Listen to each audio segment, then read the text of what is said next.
سیکنډ سره زیم همیره او د نن ورځې مهم خبرونه کوز دیر کې د ترهګرو په ضد اپریشن کې و اف سی ځوانان شهیدان شوي او 14 ژوبل شوي دي. سکیورټي ذرایع تر مخه اپریشن کې 10 نه زیات ترهګر وژل شوي دي.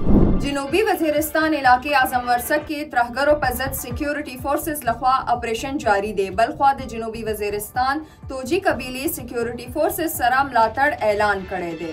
وزیر اعظم شهباز شریف ویلي دي راتلونکي شنګھائی تعاون تنظیم اجلاس میزبانی به پاکستان کوي.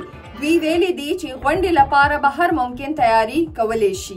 امریکای میگزین فارن افیرز د پاکستان په مقابله د امریکای په هندستان باندې اعتماد یو ناکامه پالیسي ګرځولې ده.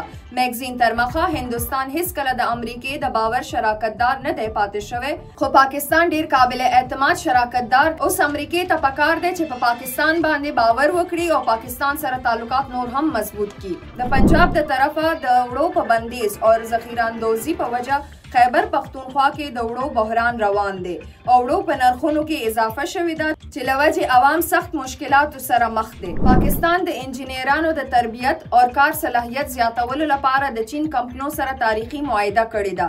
د معاهدې تر مخه د سی پیک د لارې پاکستان انجینرانو ته به عملی تربیت ورکول کیږي او د توانایي په شعبه کې د تربیت لپاره چین ته د تلو سکالرشپ هم ورکول شي.